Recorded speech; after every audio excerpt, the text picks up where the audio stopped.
Pode comer que ela é boa. Bom dia, irmãos. Deus abençoe a todos. Convido a Santa e Amada Igreja para a leitura do Salmo 85. Estaremos dando início ao nosso culto dessa semana com a leitura do Salmo 85.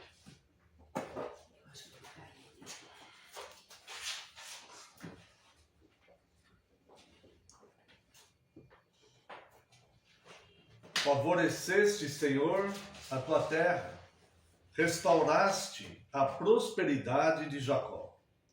Perdoaste a iniquidade de teu povo, encobriste os seus pecados todos. A tua indignação reprimiste a toda, do furor da tua ira te desviaste.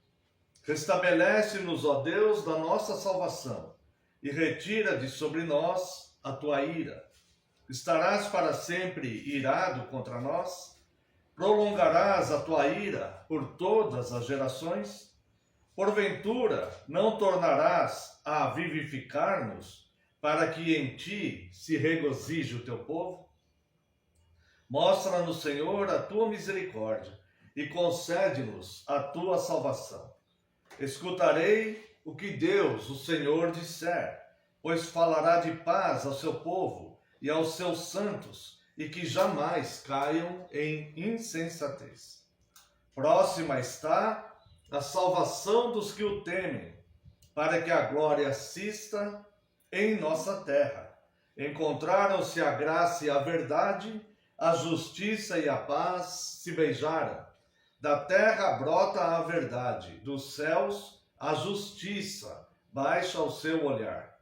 Também o Senhor dará o que é bom, e a nossa terra produzirá o seu fruto. A justiça irá diante dele, cujas pegadas ele transforma em caminhos. Convido a Santa e Amada Igreja que se coloque em pé. Louvemos a Deus com o Salmo 85.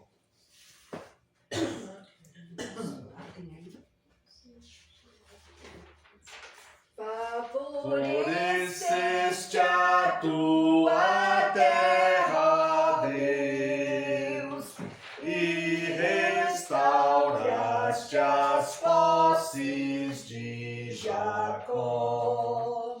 Teu povo perdoaste do mal, cobrindo a multidão do seu pecar, e contiveste todo o seu furor. Ó Deus, tu és a nossa salvação. De sobre nós retira o teu furor, e vem teu povo restabelecer. O teu furor se prolongará no povo e nas futuras gerações.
sim da terra vem brotar, e fruto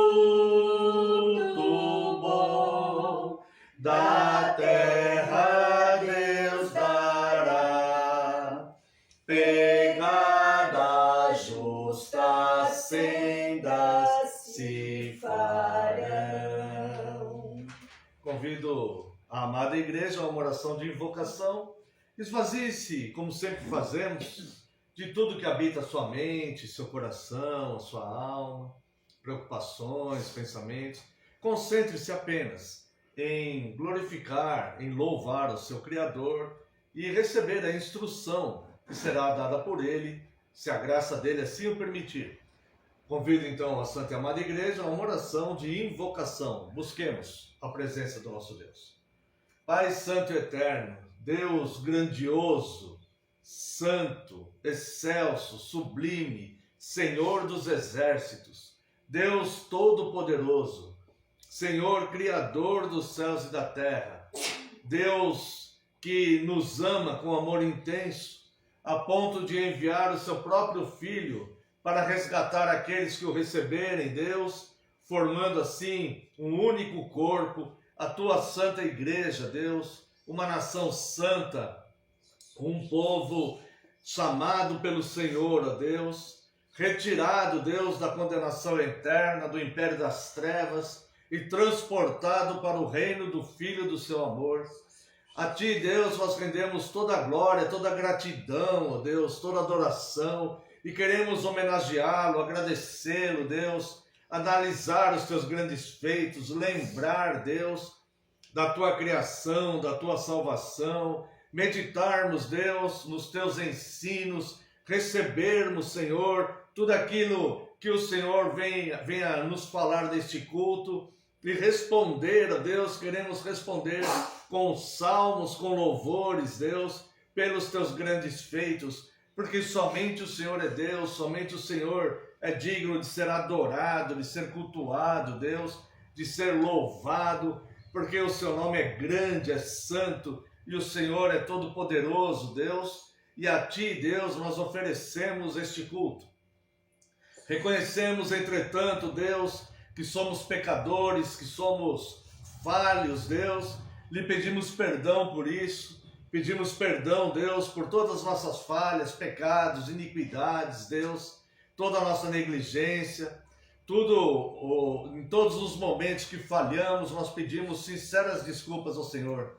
Rogamos a Ti que envie Teu Santo Espírito, que nos ilumine, Deus, para entendermos a Tua palavra revelada e também nos ensine, Deus, todos os atos deste culto para cultuarmos como o Senhor de fato deseja e determinou em Sua santa revelação nas Escrituras. Ser presente conosco, Deus, receba este culto, esse é o nosso desejo, pela Tua graça e favor. No nome santo e poderoso de Jesus Cristo, Teu Filho, é que oramos agradecidos. Amém, Senhor, e glórias a Ti. Quero convidar a Santa e Amada Igreja para manifestarmos o voto da nossa segurança. Amada Igreja do Senhor Jesus Cristo, onde está o nosso socorro? O nosso socorro está em o nome do Senhor, Criador dos céus e da terra. Graça a vós outros e paz, da parte de Deus, nosso Pai, e do Senhor Jesus Cristo. Os amados irmãos podem assentar-se. Os convido à leitura de apenas um versículo no segundo livro das Crônicas, capítulo 7, apenas um versículo, o verso 14. É um versículo muito conhecido e que nós meditaremos um pouco acerca desse nosso momento de confissão. Segundo o livro das Crônicas, capítulo 7, verso 14. Se o meu povo, que se chama pelo meu nome, se humilhar e orar e me buscar e se converter dos seus maus caminhos, então eu ouvirei dos céus, perdoarei os seus pecados e sararei a sua terra. Amém. esta passagem, irmãos, ela se dá quando Deus responde a Salomão. Quando Salomão, ele edifica o templo, o primeiro templo, edifica a casa de Deus, ora a Deus, pedindo a Deus que se escute toda oração que fossem feitas ali naquele tempo.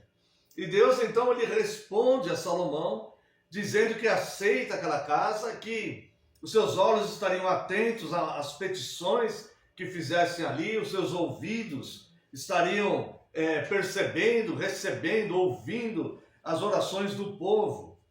E aí então Deus, ele nos dá aqui, deu ao povo naquela época, e isso se estende a todo o povo de Deus, um caminho bastante claro para que nós possamos nos aproximar dele cada vez mais. É um ato litúrgico que faremos aqui, uma oração de confissão. No entanto, a penitência é um ato cotidiano nosso. E nós temos essa estrada pavimentada pelo próprio Deus, conforme ele nos ensina nesse versículo. Antes, entretanto, de meditarmos um pouquinho e brevemente sobre o versículo, nós devemos entender com quem nós estamos nos relacionando. E aqui, o próprio texto vai nos apresentar um Deus extremamente soberano. Veja o que diz aqui, os versos 12 e 13. De noite apareceu o Senhor a Salomão e lhe disse: ouvi a tua oração e escolhi para mim este lugar, para a casa do sacrifício. Agora note bem a soberania de Deus, a soberania absoluta de Deus, no verso 13. Se eu cerrar os céus, cerrar é fechar, né? Nesse contexto aqui significa fechar. Se eu cerrar os céus, de modo que não haja chuva, ou se ordenar aos gafanhotos que consumam a terra, ou se enviar a peste entre o meu povo, se o meu povo que se chama pelo meu nome, etc, etc, conforme nós lemos aqui. Veja a soberania excelsa de Deus, o que Deus está nos ensinando aqui, desde o primeiro templo, na consagração do primeiro templo. Deus está dizendo: eu sou Deus sobre toda a terra, gafanhotos me ouvem. Não atribuam os meus atos a demônios, a Satanás. Se as portas fecharem, eis que eu estarei fechando. Se as portas abrirem, eis que eu estarei abrindo. Porque eu sou o Senhor sobre toda criatura que existe, visível ou invisível. Sim, existe uma influência satânica e Deus pode controlar todas essas coisas, porque Deus é o Criador de todas as coisas. Então, se Deus determinar que Satanás não passe de determinado limite, ele simplesmente não passará. E eis aí concentrada a nossa fé genuína e verdadeira naquele que é rocha, em que não há dúvida nenhuma, nem sombra nenhuma de falha ou de mudança. O Deus que controla todas as coisas. Então Deus diz: se eu fechar o céu de forma que não chova sobre vocês, se eu der ordens a gafanhotos, imagina isso, que Deus poderoso, dar ordens a gafanhotos, que vão e consumam o fruto da terra. Se eu enviar a peste, veja isso. Mas esse mesmo Deus poderoso, Criador, que faz tudo com um juízo justo, ele diz ao seu povo: para vocês eu abro uma exceção, desde que vocês trilhem este caminho, eu reverterei a situação de vocês. E então ele diz aqui, olha: se o meu povo, que se chama pelo meu nome, aquele povo que, embora seja falho, mas é um povo fiel, que se chama pelo seu nome, aquele povo que congrega, que estaria congregando naquele templo e que congrega nas diversas, inúmeras igrejas locais que surgiram no mundo desde a era dos apóstolos. Se este povo fiel, mesmo que esteja vivendo essas adversidades que apontaram o verso 13. Se o meu povo que se chama pelo meu nome, primeira coisa, se humilhar. Esse se humilhar, irmãos, não é algo vexatório, mas um reconhecimento da grandeza de Deus e da pequenez do homem. Ou seja, por mais que o homem conquiste no mundo, por mais poder que seja inserido a ele está totalmente sujeito a Deus, porque ele depende de Deus para o seu coração bater, para o seu pulmão funcionar, para ter apetite, para se alimentar, para seu aparelho digestivo, que agora mudou o nome na escola, né? É digetório, por incrível que pareça. Seu aparelho digestivo ou digetório, como mudaram o nome, para funcionar, tá? E, além do mais, o homem deve reconhecer que a sua vida e esse seu estado de poder e grandeza é temporal, é temporário. Porque passará. Mas Deus é eterno e ele não passa. Então, se o homem se humilhar diante de Deus, reconhecendo a grandeza de Deus, e se o homem estiver em boa situação, ainda assim, se humilhar a Deus, falar: Senhor, obrigado pela boa situação que o Senhor me concedeu. Obrigado por isso. Dessa forma, o homem se humilha diante de Deus, reconhecendo a grandeza de Deus e a sua própria pequenez. Se o meu povo, que se chama pelo meu nome, se humilhar e orar, irmãos, não negligencie oração de maneira alguma. A oração é o nosso contato direto com Deus. A oração é o nosso contato direto com aquele que tem poder sobre todas as coisas. Veja o que ele diz aqui no verso 13. E ele tem poder para nos abrir portas, para fazer muito mais do que pedimos ou pensamos, conforme os apóstolos disseram no Novo Testamento. Nunca negligencie a oração. A oração é você falar com Deus as suas petições, expor a Ele as suas angústias, lançar sobre Ele as suas ansiedades, dizer para Ele os seus temores. E você, ao ler as Escrituras, Ele estará te respondendo, Ele estará te abraçando, falando: filho, filha, eu estou convosco. No mundo, de fato, existem todas essas inquietações. Mas eu sou Senhor sobre todas elas. Eu sou Senhor sobre tudo que existe. E eu tenho cuidado de você, porque eu te amo profundamente, a ponto de enviar o meu filho para te socorrer, para te resgatar. Nada temas, não temas. Eis que estou convosco. E conheço os teus caminhos e as suas petições. Então nunca negligencie a oração, irmãos. Se o meu povo, que se chama pelo meu nome, se humilhar e orar e me buscar, existe um fervor aqui. Eu percebo um fervor nesse versículo. Não só orar, mas buscar mesmo a Deus. Senhor, sê propício a mim. Senhor, sê comigo. Eu sei que sou falho, eu sei que sou pecador. Eu sei disso, Senhor. Sê propício a mim, tem misericórdia de mim. Eu necessito do Senhor. Sê presente comigo, Deus. Nas situações, nas minhas lutas, nas minhas dificuldades, sejam elas financeiras, enfermidades, afetivas, emocionais, do que for. Deus é Senhor sobre todas as coisas, não há nada em que Ele não possa operar. Deus não está limitado no seu agir, nunca esteve. O apóstolo Paulo, ele diz: eu estou preso aqui em Roma. A palavra, porém, está livre. A palavra de Deus não está presa. E Deus age onde nós nem imaginamos que Ele possa alcançar. Se meu povo, que se chama pelo meu nome, se humilhar e orar e me buscar, e se converter dos seus maus caminhos. Bem, essa conversão é diária, irmãos. Não é verdade, não é bíblico. Aquela sensação, aquela pregação que se fazem hoje, que você fez uma oração aceitando Jesus e você já é um convertido. A oração, a conversão são todos os dias. Eu preciso me converter do que eu errei ontem. Eu preciso me converter disso. Porque a conversão é mudar o rumo, é voltar para Deus. E o homem que eu digo, o homem e a mulher, né? Ele tem a tendência de se afastar de Deus. O homem não precisa fazer nada para se afastar de Deus. É como uma correnteza que vai levar ele para longe de Deus. Basta ele parar de nadar e a correnteza vai levar ele para longe de Deus. É por isso que nós insistimos na comunhão, é por isso que nós insistimos nos cultos, nas nossas devocionais diárias, porque nós sabemos que essa correnteza nos afastará de Deus fatalmente. Então essa conversão, ela se dá todos os dias. Senhor, eu quero me converter do erro que eu cometi ontem. Eu quero voltar para o Senhor.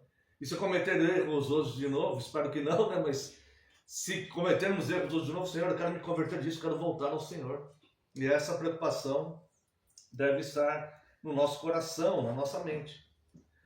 E aí então, se o homem fizer isso, se o meu povo, que se chama pelo meu nome, se humilhar, orar, me buscar, se converter dos seus maus caminhos, então veja que grandeza, que maravilha. Eu ouvirei dos céus. Quando ele fala dos céus, ele fala, eu sou muito mais alto do que vocês. Eu sou muito maior do que vocês. O lugar da minha habitação é muito mais glorioso do que vocês. Eu tenho que me inclinar para vê-los. De tão alto que estou, porque eu habito no santo e sublime lugar, conforme o profeta Isaías se refere a Deus. Fala que Deus habita no alto e sublime lugar. Então, de lá, da minha glória, da onde eu administro as coisas com o meu poder, aonde eu dou minha ordem, minha palavra corre veloz na terra, conforme o Salmo 147, verso 15. De lá, eu ouvirei o teu pedido, a tua voz. Você consegue mensurar isso? Talvez você olhe para você e você se sinta tão pequeno diante das coisas. Mas o Deus que governa todas as coisas promete que ouvirá o teu clamor. Ele se importa com você. Não é um Deus indiferente, como foi pintado muitas vezes aí na história da humanidade. Mas é um Deus que se importa de fato conosco. Tá? Que diz que na palma das mãos dele está o nome de cada um de nós. Então diz aqui, eu ouvirei dos céus, tá? Perdoarei os seus pecados. Isso aqui é a maior bênção que nós podemos receber. E isso só através de Cristo. Cristo é a maior bênção que nós podemos receber. É a nossa redenção, é a remissão. O nosso pecado fatalmente nos condenaria. Mas Ele promete nos perdoar os nossos pecados. E isso a todo o seu povo. Todo aquele. Por isso devemos ser penitentes. E por fim ele diz, e sararei a sua terra. Ele vai sarar a tua casa, o teu lugar de habitação, aonde você está, o chão que você pisa, aonde você está. Amém. Se houver alguma coisa que esteja voltado contra ti ou engatilhado contra você, Deus sarará isso. Amém. Se houver alguma coisa que está prejudicando o teu relacionamento com Deus, Deus sarará isso. Basta uma medida dessa, buscar a Deus com humildade, oração e confissão, a penitência. Então, obviamente agora nós vamos para um ato litúrgico de culto. Mas esse de que é o momento da confissão. Mas isso não pode ser um ato frio, mecânico, só porque ele é um ato litúrgico. Nós devemos nos jogar aos pés de Deus e reconhecer diante dele que somos de fato pecadores. E confessar que somos impotentes com relação a muitas coisas. E temos muitas necessidades e desejos. E nós dependemos dele para tudo. Então, neste momento de confissão, eu convido você, se porventura houver algum pecado não perdoado, nesse momento você está convidado a confessar diante de Deus, a fazer esta penitência diante de Deus. E também, se você sentir o desejo, mas não faça isso mecanicamente, só se você de fato sentir o desejo. Fala, Senhor, cria no meu coração um desejo profundo de buscá-lo cada vez mais. Cada vez mais. Que certamente minha vida será muito edificada com isso. Então eu convido a Santa Amada Igreja a um momento de oração silenciosa, oração de confissão. Logo em seguida estarei orando em voz audível. Oremos.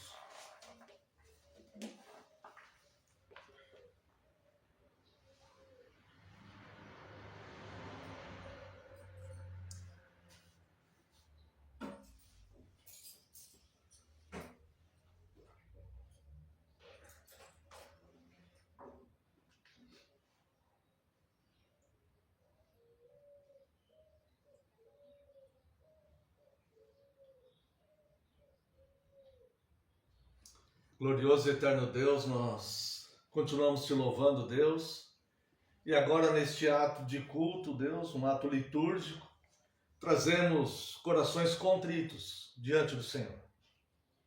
Nós reconhecemos, Deus, que a nossa dívida com o Senhor aumenta a cada dia. Nós reconhecemos, Deus, que já fomos concebidos em pecado, que herdamos o pecado dos nossos pais lá no Éden, Adão e Eva. E nós mesmos temos produzido nossos próprios pecados. E esta nossa dívida aumenta a cada dia, Deus, porque temos uma tendência para falhas, para erros, para pensamentos, palavras, ações, negligências, tomarmos decisões equivocadas que não agradem ao Senhor. E por isso, Deus, nós, com toda humildade, Deus, enquanto igreja tua, reconhecendo a tua grandeza, a tua santidade, a tua perfeição, ó Deus, como modelo para as nossas vidas, sabendo que jamais alcançaremos isto, Deus, neste corpo, mas nós temos um coração voltado, Deus, a fazer o certo e reconhecemos que o Senhor é certo, que o Senhor é Deus, que o Senhor é amor, que o Senhor é benigno, que o Senhor é justo e o Senhor é misericordioso. E é pelas tuas misericórdias, Deus, é por ela que nós apelamos, Deus, que nos perdoe, Senhor. Sare a nossa terra, Deus. Amém. Ouça a nossa oração. Cuide, Deus, daqueles que cada vez mais, Deus, tem se afastado, Deus, dos cultos, da tua verdade, Senhor, da santa comunhão. Tem misericórdia, Deus. Tem misericórdia da tua igreja, Senhor. Tem misericórdia da tua igreja na nossa nação, que a tua igreja volte à fidelidade litúrgica, doutrinária e de conduta. E nos ajude, Deus, a prosseguir, ó Deus, a seguir, ó Deus, nesta peregrinação, nesta terra, perdoados pelo Senhor. Restabelece em nós um espírito inabalável e um coração puro. E nós te agradecemos, Deus, porque tudo isso é possível por causa do seu amor que nos enviou o teu Filho amado, Jesus Cristo. E é no nome dele que nós oramos agradecidos pela bênção do teu perdão. Amém, Senhor, e glórias a ti. Amém. Quero convidar a Santa e Amada Igreja para louvarmos a Deus com o hino 89. Este momento também, aquele que sentir o desejo de estar ofertando, este momento é oportuno. Hino 89, se alguém precisar de hinário, tem um ali. Tá? Tem mais aí? Hino 89. Esse momento também é oportuno para aqueles que sentirem o desejo de estar ofertando. Do teu pecado te queres livrar, seu sangue tem poder, sim, tem poder. Almejas tudo maligno escapar, seu sangue tem este poder. Há poder, sim, força sem igual, só no sangue de Jesus. Há poder, sim, prova o pecador, ó, aceita o dom de Jesus. Queres com tua vaidade acabar, seu sangue tem poder, sim, tem poder. Vícios, paixões, queres tu dominar, seu sangue tem este poder. Há poder, sim, força sem igual, só no sangue de Jesus. Há poder, sim, prova o pecador, ó, aceita o dom de Jesus. Teu coração queres purificar, seu sangue tem poder, sim, tem poder. Todas as manchas te pode tirar, seu sangue tem este poder. Há poder, sim, força sem igual, só no sangue de Jesus. Há poder, sim, prova o pecador, ó, aceita o dom de Jesus. Queres entrar no serviço real, seu sangue tem poder, sim, tem poder. Queres também ser um servo leal,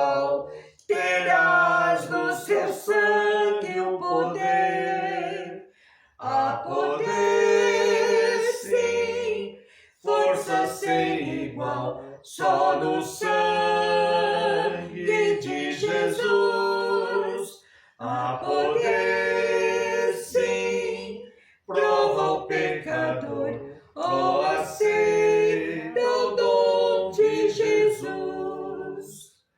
Quero convidar a Santa Amada Igreja para meditarmos brevemente no dia do Senhor 8.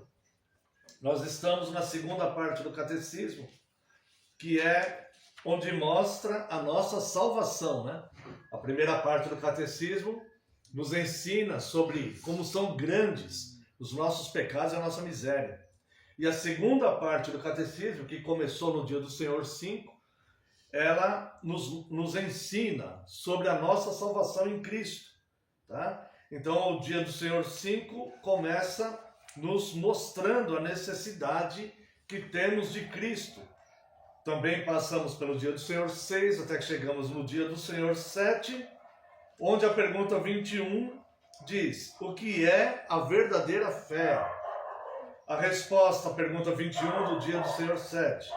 A verdadeira fé é a convicção com que aceito como verdade tudo aquilo que Deus nos revelou em sua palavra, ou seja, Antigo e Novo Testamento. É também a firme certeza de que Deus garantiu, não só aos outros, mas também a mim, perdão de pecados, justiça eterna e salvação, por pura graça e somente pelos méritos de Cristo. Ou seja, todos esses benefícios são pelos méritos de Cristo, não há mérito nenhum nosso. E também que o Espírito Santo opera essa fé em meu coração por meio do Evangelho. E então vem a pergunta 22. Então, em que o cristão deve acreditar? Resposta: em tudo que nos está prometido no Evangelho e que nos é ensinado resumidamente pelos artigos da nossa fé cristã universal e indubitável. E a pergunta 23 vai dizer: que artigos são esses? E a resposta na pergunta 23 irá apresentar os 12 artigos do Credo Apostólico. A palavra credo quer dizer creio. Então, esses 12 artigos são afirmações da nossa fé, um resumo total da fé cristã. O catecismo ele começa, desde o dia do Senhor 1, a ensinar as doutrinas lá no berço, o início das doutrinas, para que a compreensão do cristão seja uma compreensão fundamentada de fato no ensino bíblico. E os 12 artigos do Credo Apostólico, eles vêm resumir totalmente a nossa fé cristã. Por isso é muito importante nós não esquecermos o Credo Apostólico. Porque se nós esquecermos o Credo Apostólico, nós começamos a deixar de fato o que é a fé cristã e começamos a seguir a nossa própria imaginação ou imaginação de pregadores e seitas que trazem as suas opiniões e as suas convicções particulares para o seio do Evangelho. Crendo e observando o Credo Apostólico, nós nos mantemos, de fato, na verdadeira doutrina cristã. Os reformadores, eles criaram as confissões justamente para que a igreja não desviasse mais. Quando houve a reforma, haviam 12 séculos de desvios, desde o século IV até o século XVI. Foram 12 séculos de desvios que fizeram uma devastação imensa na fé. Deus levanta então os reformadores, eles corrigem a igreja e criam as confissões para que a igreja nunca mais se desviasse. Então, seguindo as confissões, a igreja não desvia mais. E dentro das confissões, eles colocaram o Credo Apostólico, que já é observado historicamente desde o século II na Igreja de Cristo. Então vejamos quais são os 12 artigos do Credo Apostólico. Artigo 1. Creio em Deus Pai Todo-Poderoso, Criador do céu e da terra. Artigo 2. E em Jesus Cristo, seu único Filho, nosso Senhor. Artigo 3. Que foi concebido pelo Espírito Santo, nasceu da Virgem Maria. Artigo 4. Padeceu sob Pôncio Pilatos, foi crucificado, morto e sepultado, desceu ao inferno. Artigo 5. No terceiro dia ressurgiu dos mortos. Artigo 6. Subiu ao céu e está sentado à direita de Deus Pai, Todo-Poderoso. Artigo 7.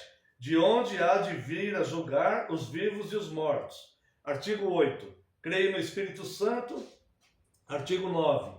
Na Santa Igreja Universal de Cristo, na comunhão dos santos. Artigo 10. Na remissão dos pecados. Artigo 11. Na ressurreição do corpo. Artigo 12.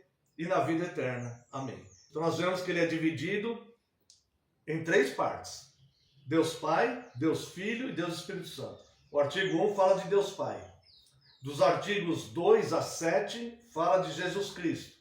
E do artigo 8 a 12 do Espírito Santo e da igreja, né? Que é regenerada pelo Espírito Santo.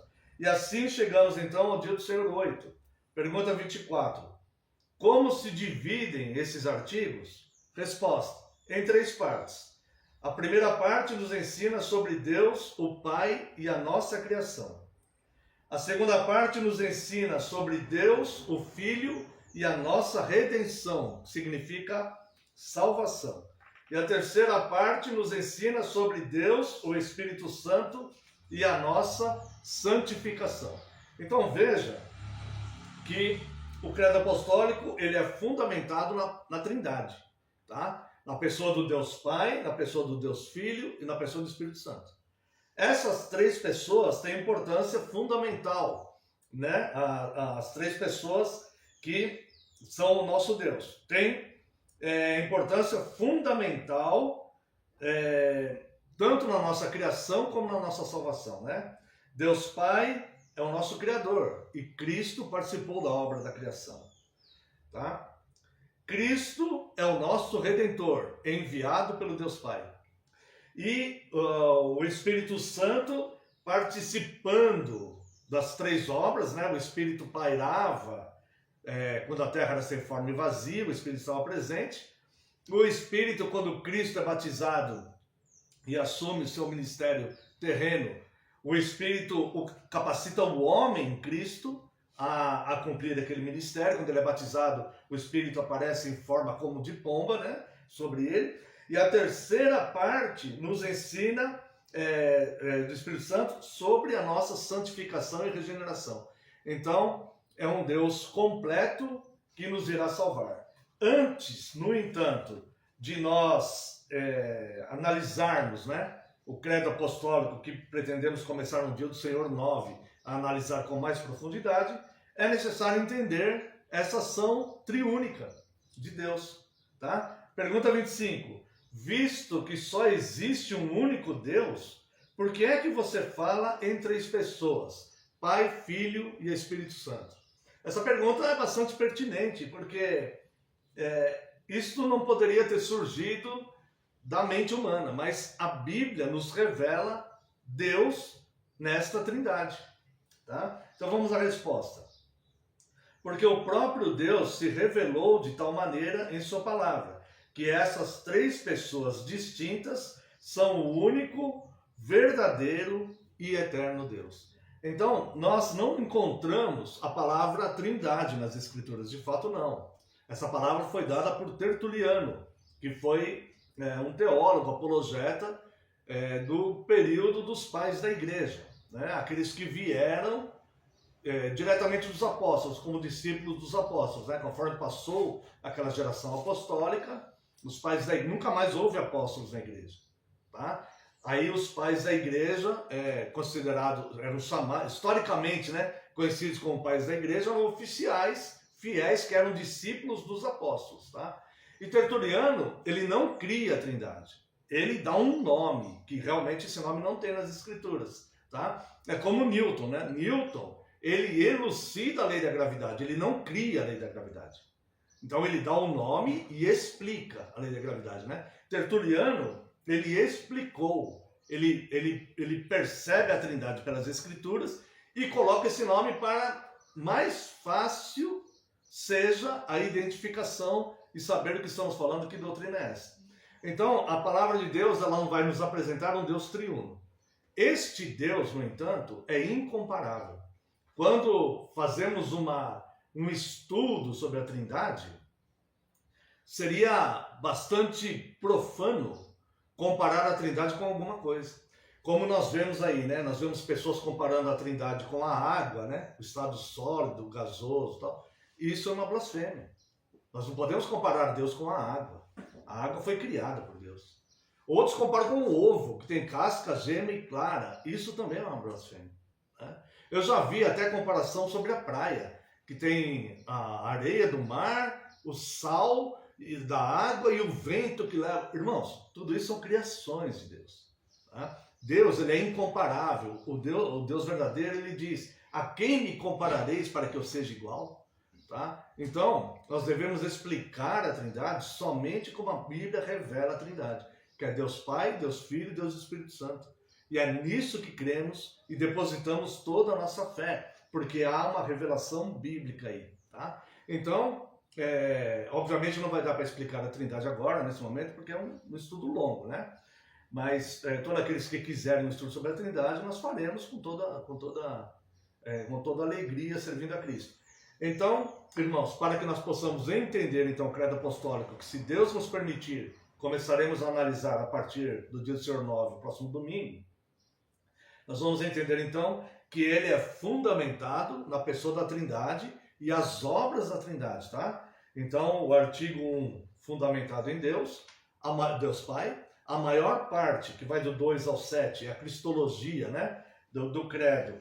Ele vai dos artigos 2 ao 7, e do 8 ao 12, o Espírito Santo, né? Também com a igreja, a regeneração, que vai permitir a ressurreição dos santos. Tá bom? Então, que Deus nos abençoe e permita que possamos, então, nos aprofundar no credo apostólico a partir do dia do Senhor 9. Quero convidar a Santa e Amada Igreja para louvarmos a Deus com o Salmo 16.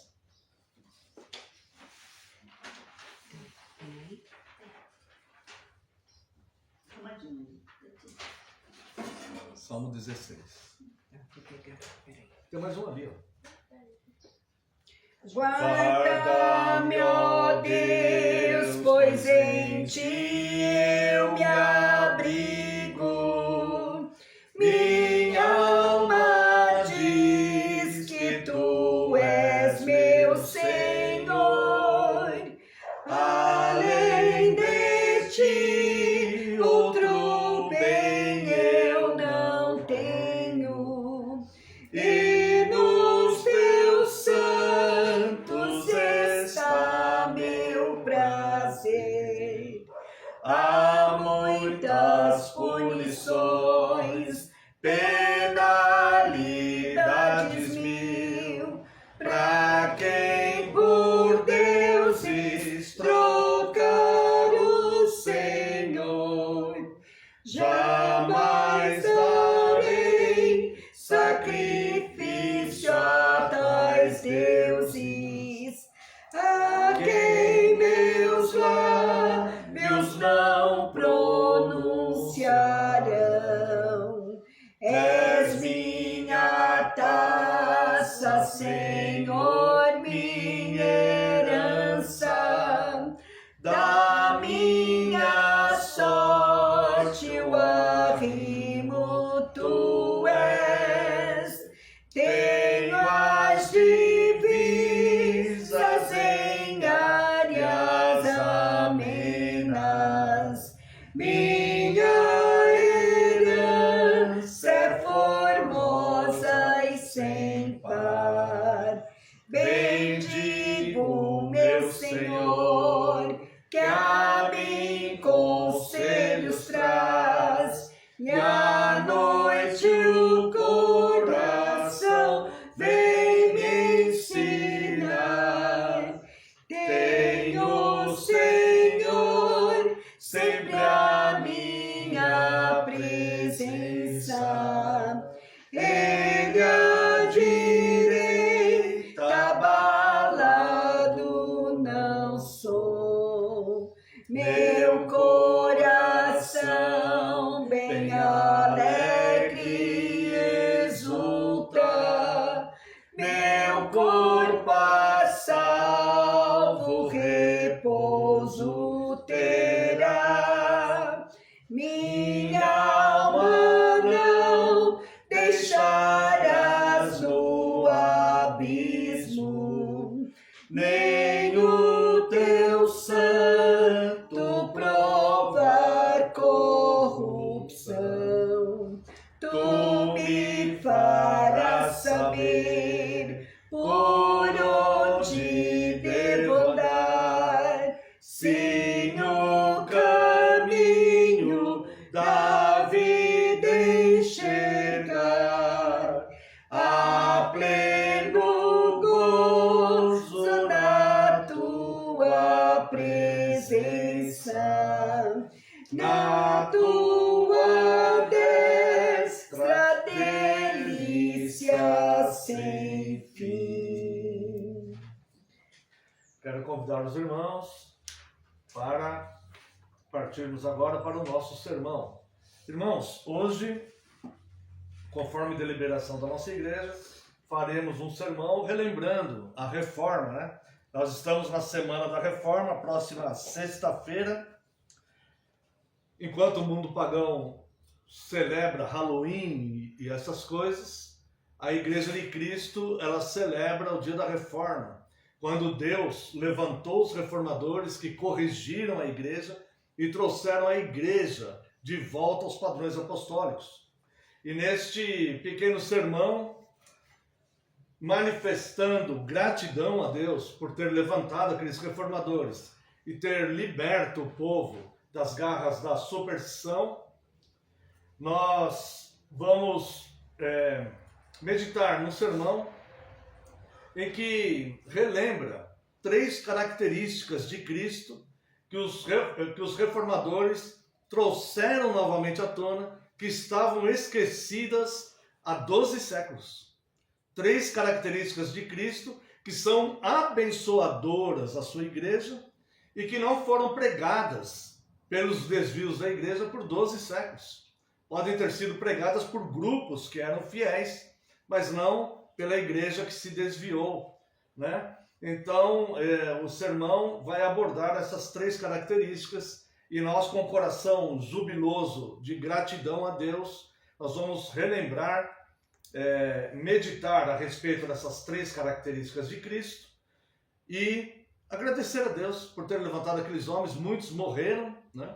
Suas famílias morreram, foram perseguidos, mas tiraram as igrejas dessa garra do engano, né? Um período que historicamente, não teologicamente, mas um período que historicamente foi chamado de período das trevas, tá? Com a ausência, né, da verdadeira pregação. Então quero convidar os amados irmãos para a leitura do Salmo 23.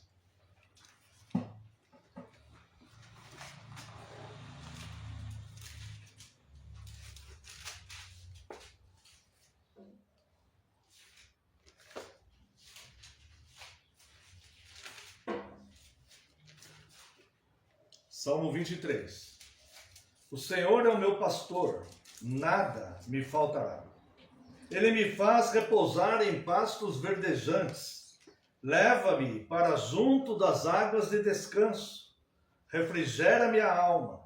Guia-me pelas veredas da justiça, por amor do seu nome. Ainda que eu ande pelo vale da sombra da morte, não temerei mal nenhum, porque tu estás comigo. O teu bordão e o teu cajado me consolam. Preparas-me uma mesa na presença dos meus adversários. Unges-me a cabeça com óleo, o meu cálice transborda.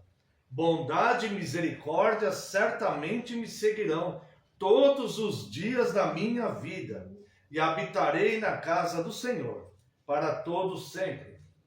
Quero também convidar a Santa e Amada Igreja para apenas mais um versículo que se encontra no Evangelho de Mateus, capítulo 12, leremos o verso 20.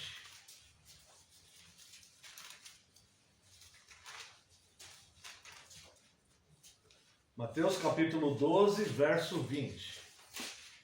Não esmagará a cana quebrada, nem apagará a torcida que fumega, até que faça vencedor o juízo. Glória a Deus por isso. Foi exatamente isso que Deus fez nesses 12 séculos de desvios. Oremos, irmãos. Convido a igreja a uma breve oração. Pai eterno e santo, nós te louvamos, Deus, te agradecemos, Senhor, por toda a tua bondade, Deus, que o Senhor nos concede. Obrigado pela tua graça, obrigado pelas tuas misericórdias. Obrigado, Deus, porque o Senhor é um Deus justo, reto e bom. Neste momento, Deus, diante da Tua Santíssima Palavra, neste ato de culto, nós anelamos, Deus, pela Tua instrução. Nós necessitamos, Deus, nós precisamos, Senhor, do Teu conselho, da Tua direção, que a Tua Palavra venha como remédio, Deus, para as nossas vidas, como um bálsamo, Deus, como uma água que nos refrigera a alma, uma água fresca que nos refrigera a alma, como pastos verdejantes que nos alimentem, Senhor. Nós necessitamos. E para isso, Deus, nada que venha de mim mesmo pode nos satisfazer. Por isso, mais uma vez, eu lhe peço perdão pelas minhas falhas e pecados. E eu rogo a Ti que envie Teu Santo Espírito. E que tudo que for falado aqui seja ministrado pelo Teu Santo Espírito, com a Sua expressa autorização. Que nada saia dos meus lábios, que não provenha do Senhor, e que seja ministrado pelo Teu Santo Espírito, Senhor. Que neste momento, Senhor, eu diminua, eu desapareça, e só prevaleça a Tua Palavra, Amém. porque a Tua Palavra é a verdade. Em nome de Jesus, Tua Filha amada, que oramos. Amém, Senhor, Amém, meu Pai. e glórias a Ti. Amada Igreja do Senhor Jesus Cristo, venho vos proclamar que em Belém da Judéia vos nasceu o Salvador. Mas o que significa o nascimento de uma criança há mais de 2000 anos atrás? Para que nós possamos entender essa questão, nós devemos lembrar que Cristo deve nascer no nosso coração, todas as vezes que estamos diante da Tua Santíssima Palavra. No período da Idade Média, quando Deus começa a levantar os pré-reformadores e depois os reformadores, houve luz na libertação, quando um homem leu: o meu justo viverá pela fé. E de fato, é pela fé em Cristo, o bom pastor, aquele que nos conduz aos pastos verdejantes, às águas de refrigério para a nossa alma. Aquele que tem um bordão e um cajado, não só o cajado, mas o cajado e o bordão. O cajado para nos conduzir e o bordão para afastar os lobos que querem nos devorar e que devoraram milhares de cristãos por 12 séculos. E ainda nos nossos dias, devoram cristãos em alguns países do mundo. Então eu quero relembrar com os irmãos o fato notório que Deus fez, levantando aqueles reformadores para corrigir a sua santa igreja, para que ela voltasse aos padrões bíblicos. E a primeira coisa que eu quero lembrar com os irmãos são 3 características de Cristo que não foram pregadas, pelo menos não pela igreja desviada. O Cristo professor, o Cristo alertador e o Cristo perdoador. Foram 3 desvios, entre tantos outros, que os reformadores corrigiram e que vai fazer toda a diferença na vida daquele fiel sincero, daquele cristão que almeja ter uma vida fiel a Deus. E a primeira coisa que eu quero meditar aqui com os irmãos é que a reforma nos trouxe de volta o Cristo professor. Ainda ontem no estudo nós falamos que a Igreja Romana, todos os seus atos litúrgicos e os seus atos religiosos eram todos celebrados em latim. A missa era celebrada em latim, ou seja, o fiel ele não recebia instrução nenhuma. Ele apenas estava limitado a fazer aquilo que o clero mandava que ele fizesse. Ofertas, cultos a relíquias, procissões, autoflagelos, penitência, e ele fazia todo aquele complexo conjunto de coisas que a igreja obrigava ele a fazer, sem saber ao menos por que estava fazendo aquilo, porque ele não tinha acesso às escrituras. E os ensinos eram todos num idioma que ele não conhecia. Ele simplesmente não entendia nada. Mas a reforma trouxe de volta o Cristo professor. E eu quero mostrar para você, na esperança que você perceba a importância disso. Veja porque foi importante trazer de volta e resgatar para a igreja o Cristo professor. Cristo, o professor que ensinou a verdade. Este Cristo do Salmo 23, versos 1 a 3, que eu quero mais uma vez ler aqui com os irmãos. Salmo 23, versos de 1 a 3. O Senhor é meu pastor, nada me faltará. Ele me faz repousar em pastos verdejantes, leva-me para junto das águas de descanso, refrigera minha alma, guia-me pelas veredas da justiça, por amor do seu nome. Cristo faz assim através do ensino, ensinando o seu povo. Ora, veja, nada nos faltará, não vai nos faltar a instrução que nos tornará conscientes e conhecedores de quem é Deus. Marcos 4:1 diz que ele ensinou à beira-mar. Veja que o ministério de Cristo foi fundamentado no ensino, e não em manifestações emocionais, mas no ensino. Ele fazia as curas, ele fazia os sinais, porque isto era o propósito de Deus, tanto para Cristo como para os apóstolos, para que as pessoas vissem que havia poder ali e se interessassem por aquilo. Mas o fundamento é o ensino. Tanto Cristo ensinou como os apóstolos. Veja, Marcos 1 diz que ele ensinou à beira-mar. Lucas 4:31, ele ensinou no dia de sábado. Marcos 6:2, ele ensinava na sinagoga. Marcos 6:6, diz que ele andava pelas aldeias ensinando. Marcos 6:34, diz que ele lhes ensinou muitas coisas. Lucas 11:1, ele ensinou os discípulos a orar. Lucas 19:47, diz que Jesus ensinava diariamente no templo. Ele foi descrito por Nicodemos como um mestre vindo de Deus, em João 3:2. Frequentemente enfatizamos outros atributos de Jesus, como seu amor, misericórdia, perdão, vida e oração. E a lista pode continuar indefinidamente. Mas quantas vezes enfatizamos o fato de que ele foi um professor? Na verdade, a maior parte dos relatos do Evangelho são dedicados aos ensinos de Cristo. Veja que, até para mostrar como Jesus dedicou o seu ministério ao ensino, houve aqui um esforço de falar várias vezes, em vários locais, em várias situações e para várias pessoas que ele se dedicou a esse ensino. Nós vemos que no Sermão do Monte, que vai de Mateus 5 a 7, esse sermão é cheio de instrução. O discurso do Monte das Oliveiras, em Mateus 24 e 25, ele explica escatologia, as últimas coisas. E o ensino dos discípulos na noite da sua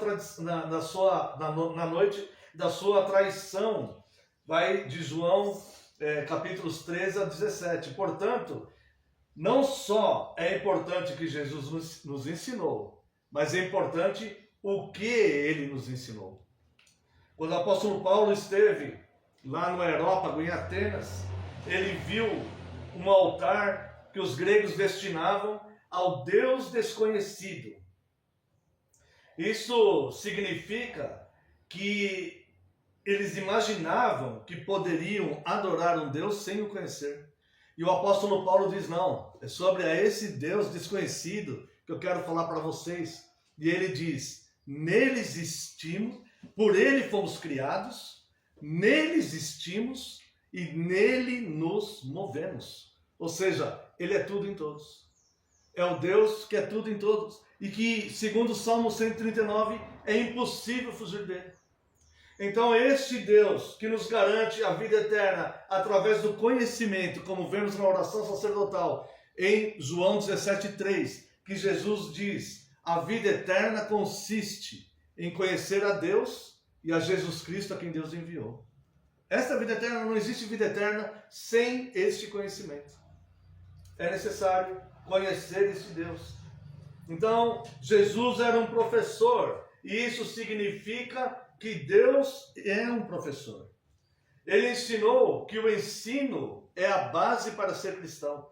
Eu gostaria que você visse com seus próprios olhos, embora eu tenha o texto aqui, mas eu gostaria que você abrisse a sua Bíblia em João, capítulo 6, verso 45. Eu vou abrir a minha também. João 6, 45.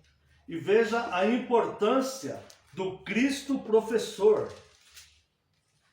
João 6, 45.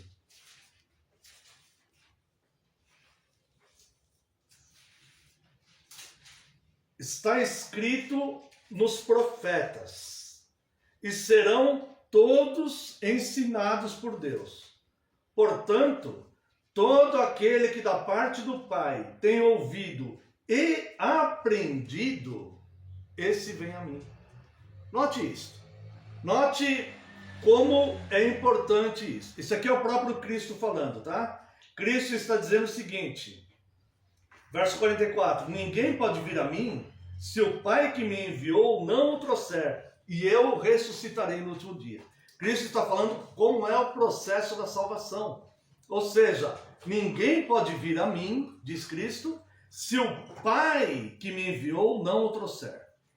E a profecia do Antigo Testamento que diz que está escrito nos profetas. Cristo falando isso, olha isso, vocês já foram alertados sobre isso desde a era dos profetas. E serão todos ensinados por Deus. Portanto, todo aquele que da parte do Pai tem ouvido e aprendido, este vem a mim. Ou seja, sem este aprendizado, ninguém vai ao Pai.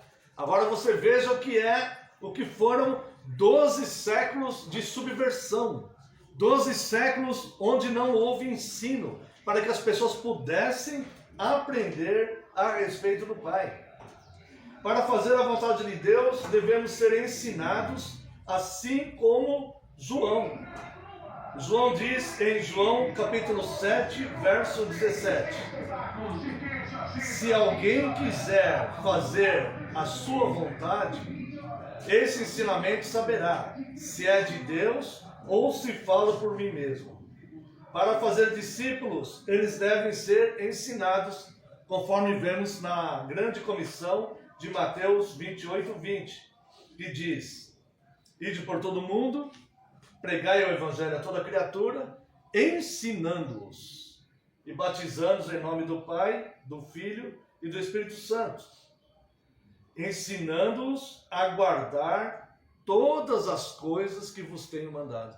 Então veja que Cristo, professor, foi omitido do mundo pelo desvio da igreja. E eu quero falar algo ainda mais grave. Na nossa época, na nossa geração, muitas igrejas locais estão omitindo o Cristo professor. A igreja está se resumindo em cultos emocionais, em pessoas que não vão cultuar porque reconhecem que Deus merece culto, mas vão cultuar porque querem ser salvos, ou seja, está se cultuando a si mesmo, está fazendo uma obra religiosa para ser salvo, e não indo cultuar a Deus por gratidão, voluntariamente, como é o dever de todo homem, ir adorar o seu Deus. Essas pessoas estão vivendo deste ponto porque não conhecem o Jesus professor e não conhecem o ensino. Ele ensinou a verdade de Deus. Jesus é aquele que está cheio da verdade e traz a verdade, conforme João 1, 14 e 17. Ele ensinou que devemos adorar a Deus em verdade. João 4, 24, quando ele fala com a mulher samaritana. Ele ensinou que a verdadeira liberdade vem por meio do conhecimento da verdade, conforme João 8, 32, que ele diz: conhecereis a verdade vos libertará. Ele disse que ele próprio é a verdade. Em João 14, 6, nenhum outro homem no mundo advogou para si ser a própria verdade. Somente o próprio Filho de Deus pôde fazer isso. Ele orou para que os discípulos fossem santificados na verdade. João 17, 17, na sua oração sacerdotal. E em resposta à pergunta de Pilatos, ele disse, Pilatos diz: tu és o rei? Jesus disse: tu dizes que sou um rei. Eu nasci para este fim, e para este fim vim ao mundo, a fim de dar testemunho da verdade. Todo aquele que é da verdade ouve a minha voz. Então, omitir os ensinos de Cristo para a igreja é querer amordaçar o Evangelho e a santa palavra de Deus. E isto foi resgatado pela misericórdia de Deus na ação daqueles reformadores que Deus levantou no século XVI. E a nossa igreja ela mantém hasteada essa bandeira do ensino, e nós vamos levar até quando Deus nos permitir. A pregação dessa igreja será o ensino da verdade, conforme os reformadores deixaram no século XVI, conforme a Bíblia ensina, Cristo, o professor, que veio nos ensinar a respeito da verdade. Se ele não nos ensina, nós simplesmente não saberíamos. Por mais beneficiados que fôssemos em nosso intelecto, nós simplesmente não conheceríamos essas coisas. Somente sabemos o que ele nos revelou, por isso sabemos.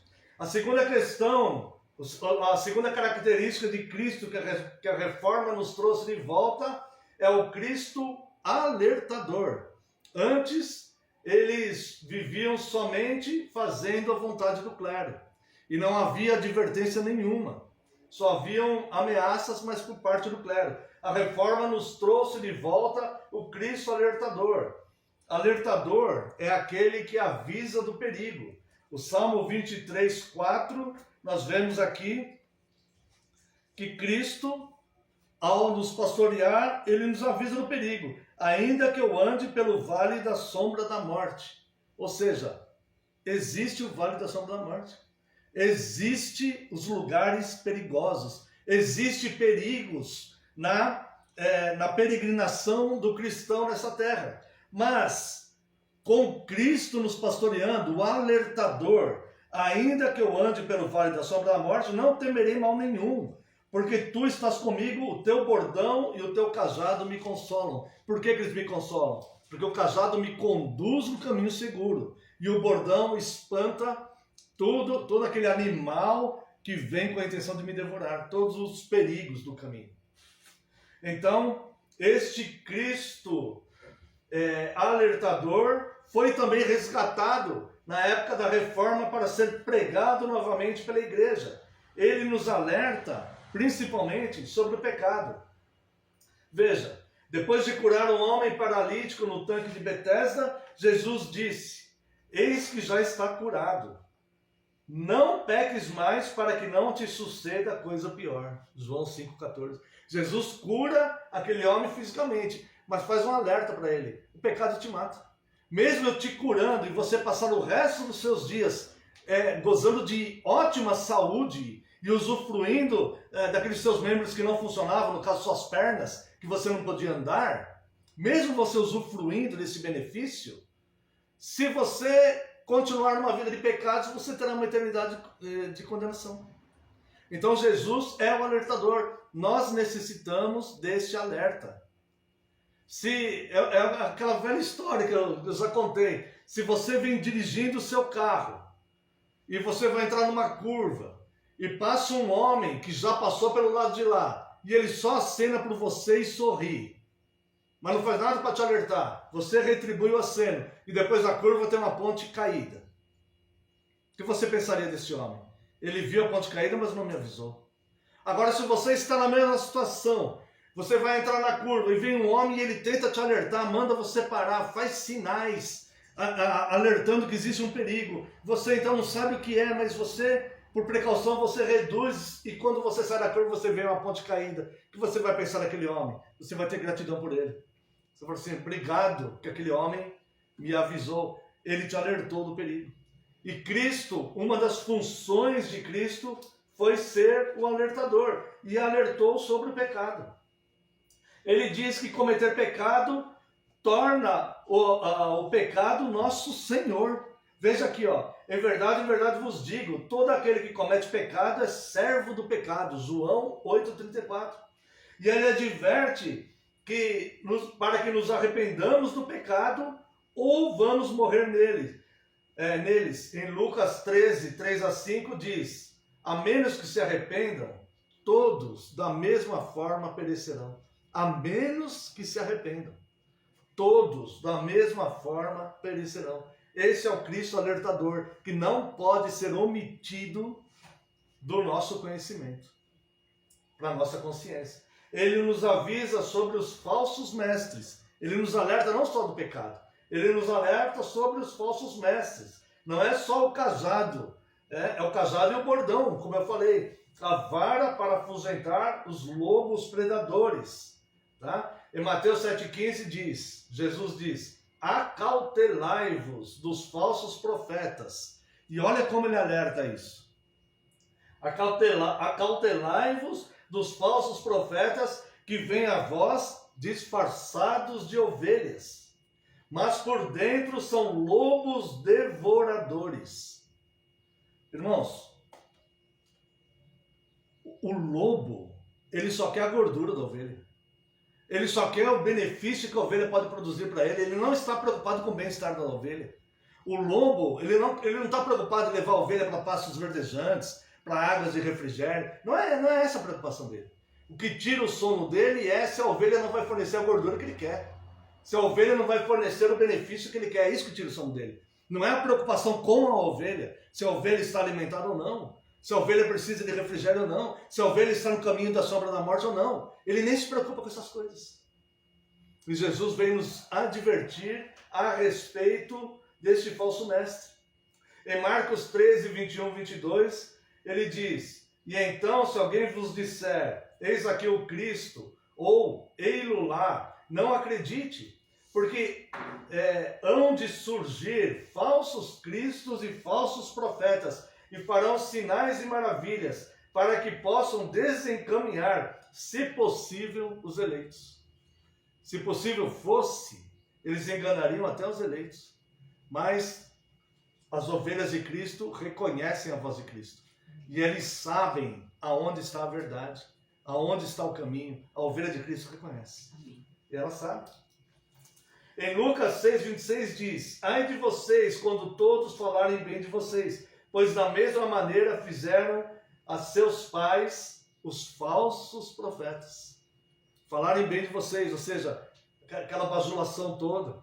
E Jesus fala, não fique contente com isso não. Ai de vocês, porque eles fizeram isso com seus pais. Sabe quem fez isso com eles? Os falsos profetas.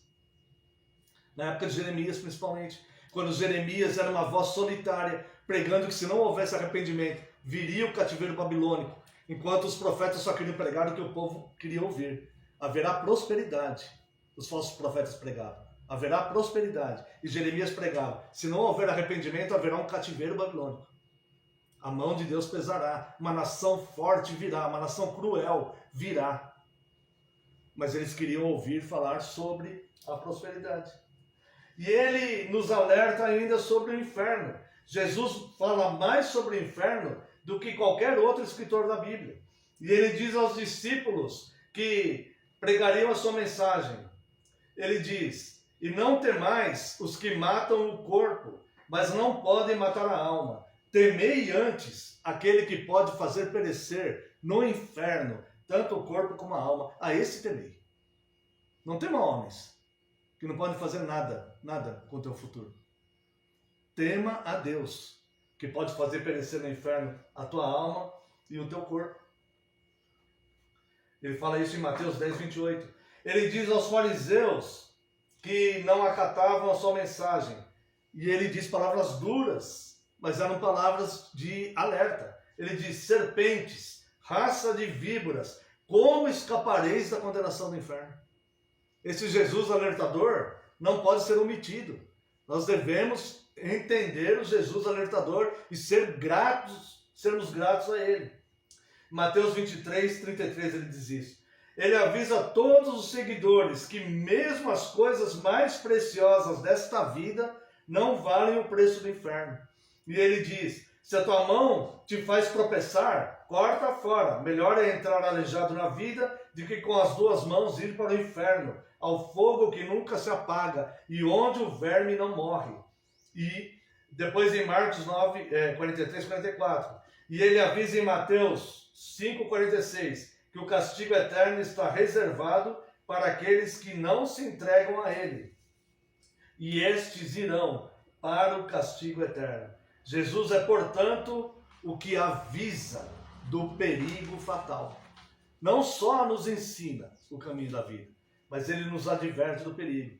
E a terceira característica de Cristo, que estava afastada ou omitida da pregação da igreja, mas que a reforma trouxe de volta, é o Cristo perdoador.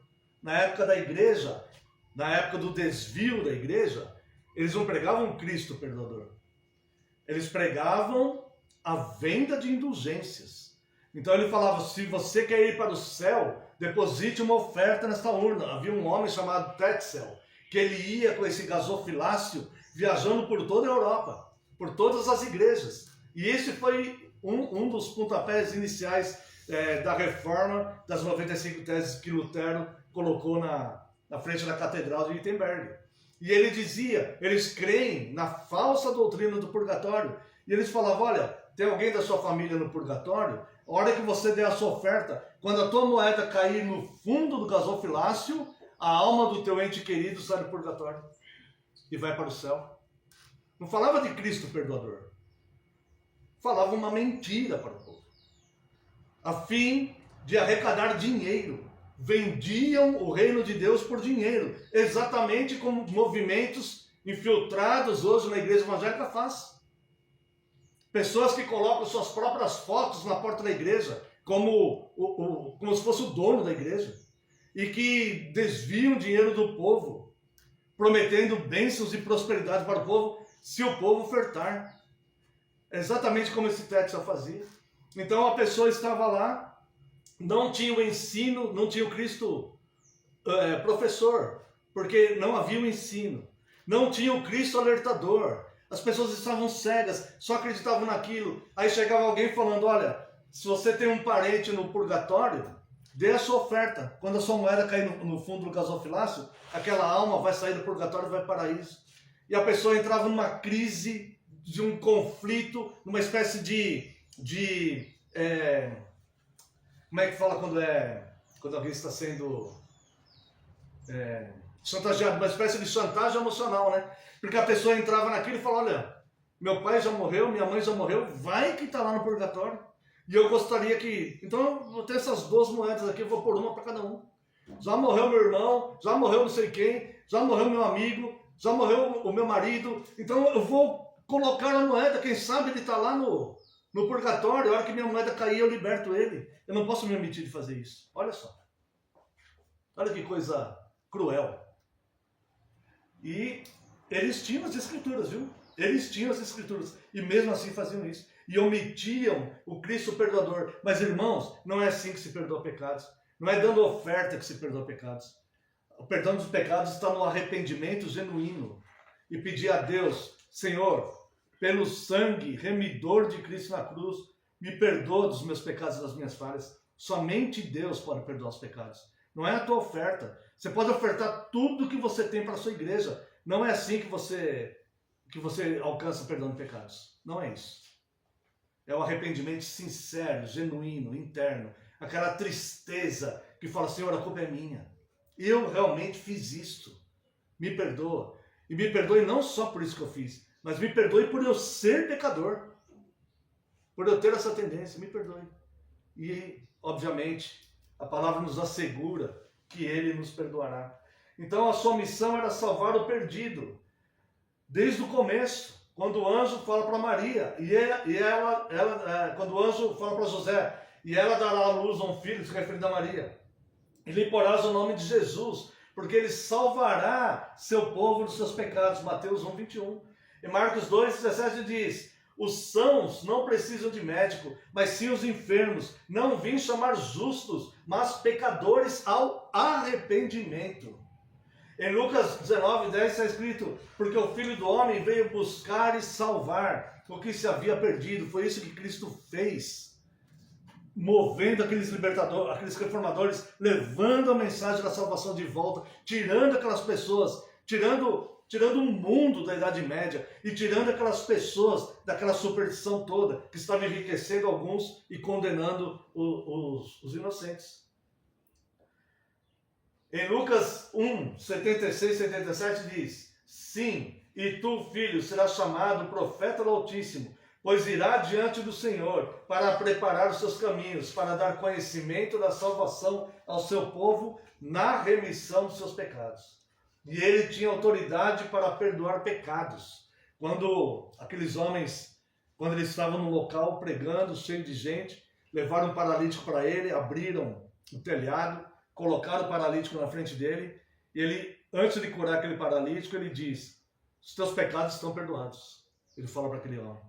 E os fariseus que estavam ali: mas quem é você para perdoar pecados? Ele falou: sou o Filho de Deus, sou o Filho do homem. E eu vim buscar e salvar perdidos. Você acha que eu não tenho poder para perdoar pecados? O que é mais fácil dizer? Os teus pecados estão perdoados, ou levanta e anda? Para esse paralítico. Então, para que vocês vejam que o Filho do homem tem poder para perdoar pecados, eu te digo: levanta e anda, toma o teu leito e vai embora. E aquele homem então levantou, pegou o próprio leito que ele foi carregado a vida inteira e saiu levando por baixo dos braços.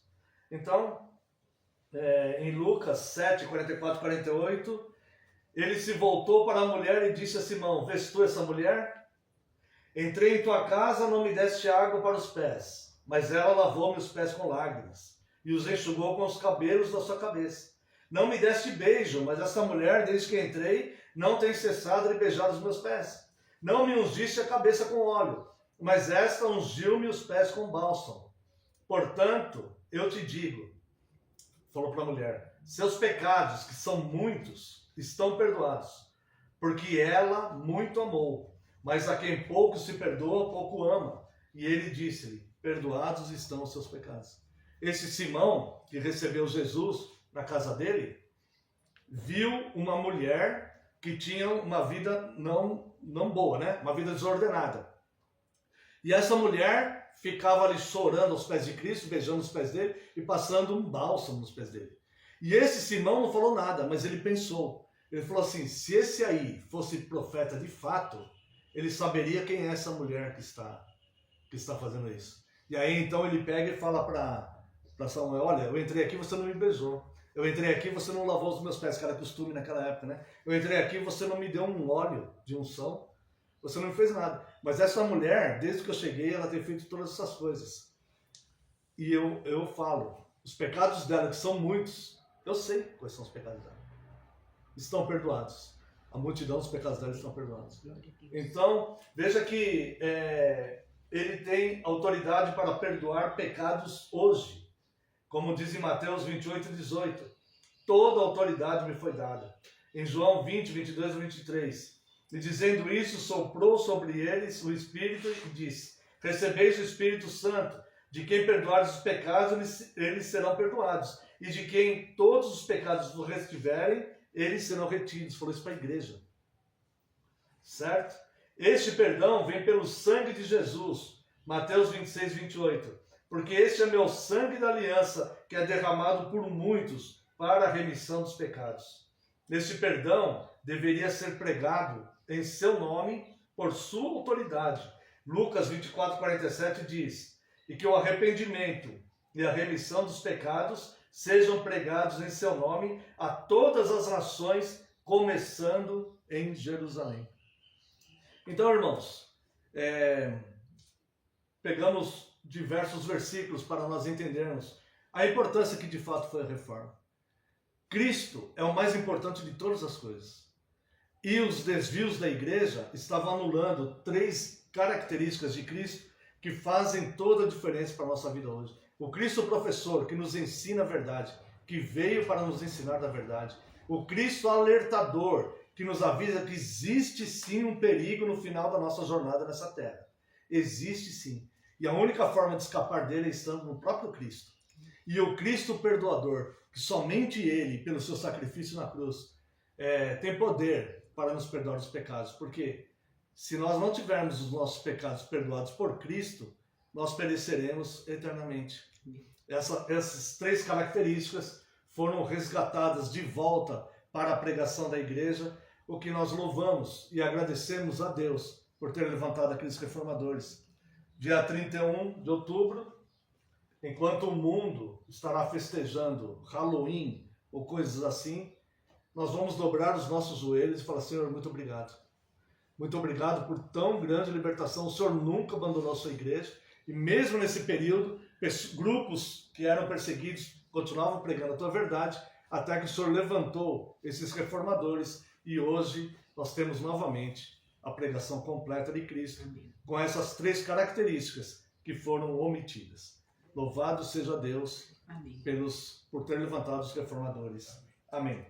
Quero convidar a Santa e Amada Igreja para louvarmos a Deus com o hino 323, hino Castelo Forte, que é o hino da Reforma.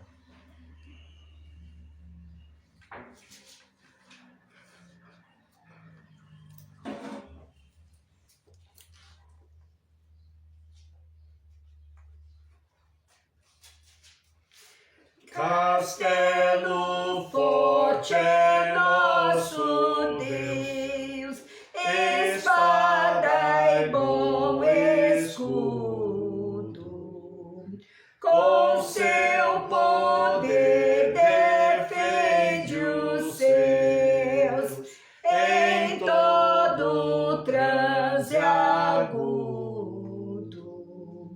Com fúria pertinaz persegue Satanás,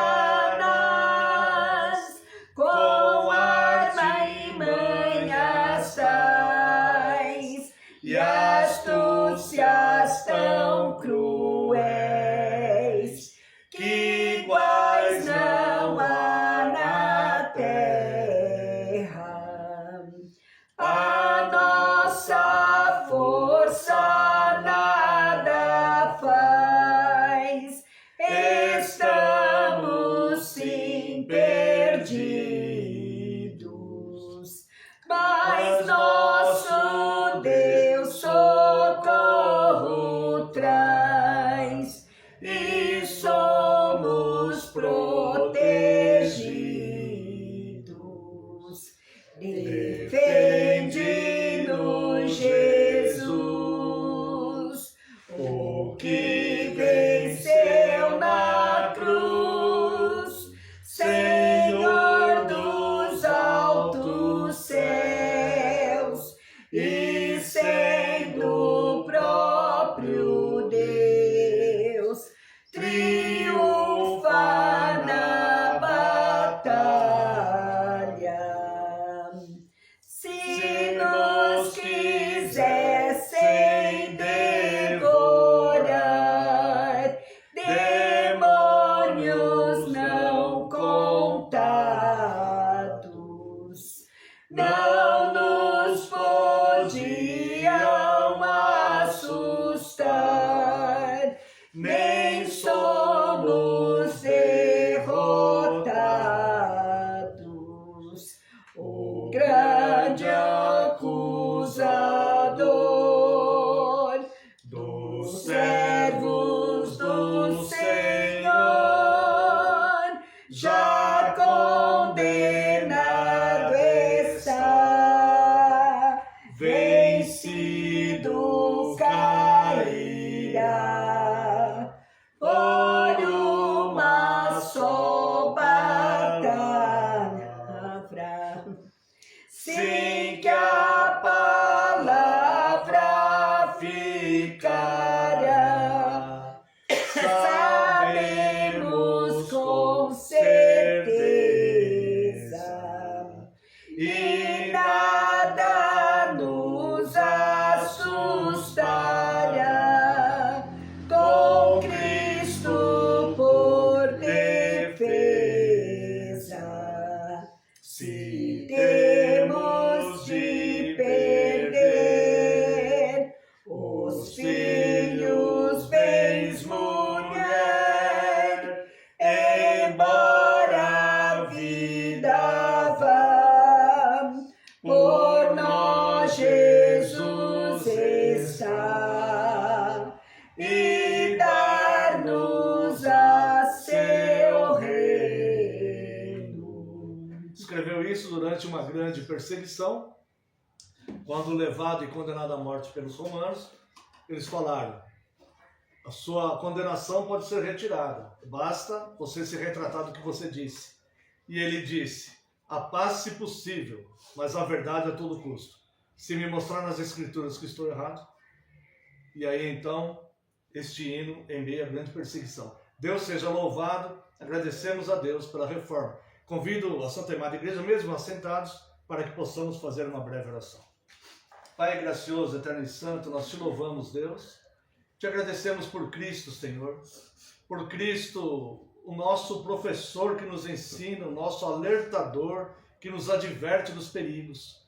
E o nosso perdoador, ó Deus, aquele sangue puro que nos perdoa dos pecados.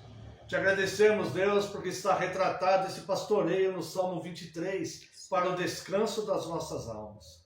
Te agradecemos, Deus, porque pelo teu amor, o Senhor levantou, ó Deus, grupos fiéis durante 12 séculos, mesmo com a igreja desviada. O Senhor levantou, Deus, os pré-reformadores. O Senhor levantou os reformadores. E te agradecemos pela nossa igreja reformada, que se mantém fiel desde a reforma. E nós agradecemos porque sabemos que é o Senhor que nos mantém. E nós te louvamos, Deus, e te agradecemos com toda a nossa força. Muito obrigado, Deus. Muito obrigado porque nos foi restituído a liberdade de entendermos o Jesus professor, alertador e perdoador. Muito obrigado, Deus, pela obra de Cristo na cruz do Calvário. E no nome dele é que nós oramos agradecidos. Amém, Senhor, e glórias a ti.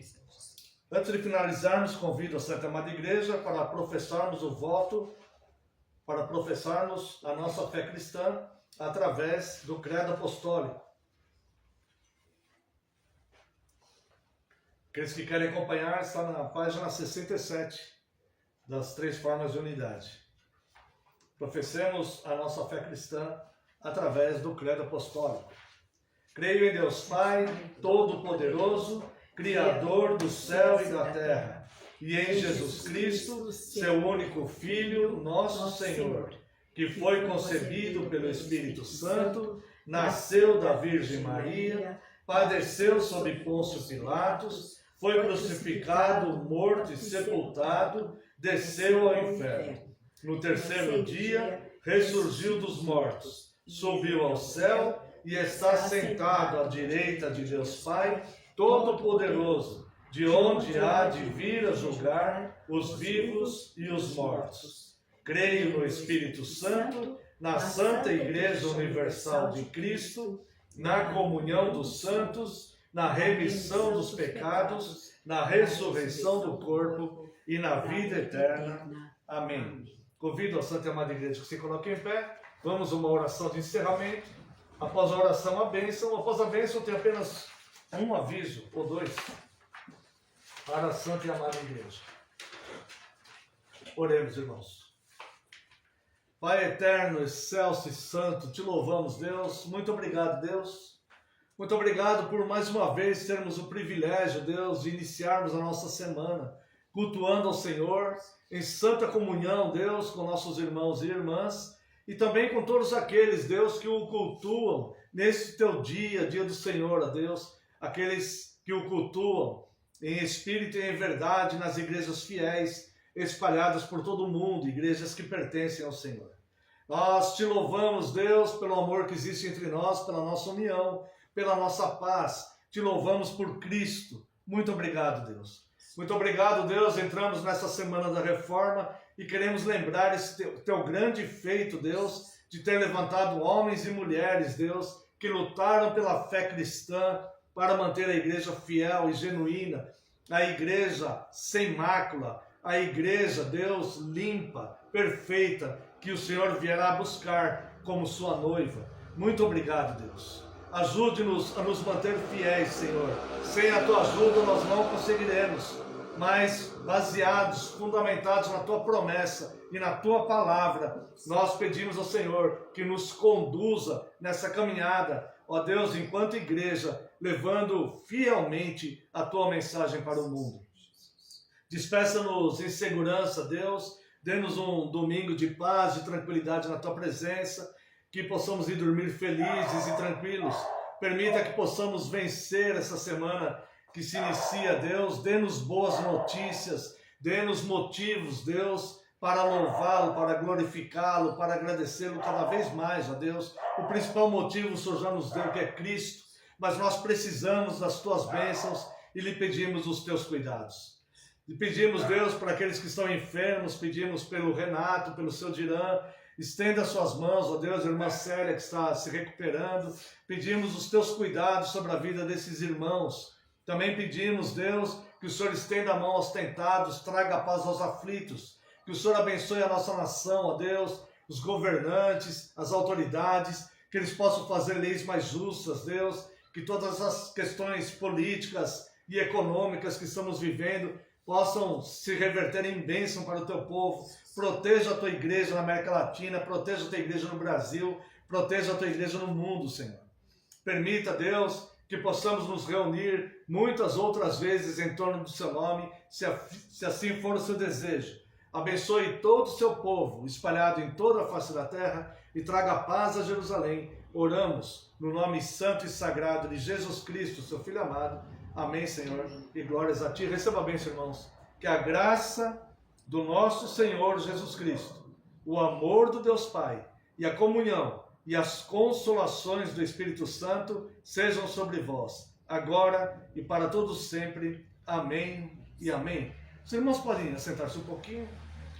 Despede-nos com tua paz, despede-nos em teu amor. Permite que nós outra vez nos ajuntemos, ó Senhor. Permite que nós outra vez nos ajuntemos, ó Senhor. Amém. Os irmãos podem sentar-se. Apenas 2 avisos. Vamos esperar aqui.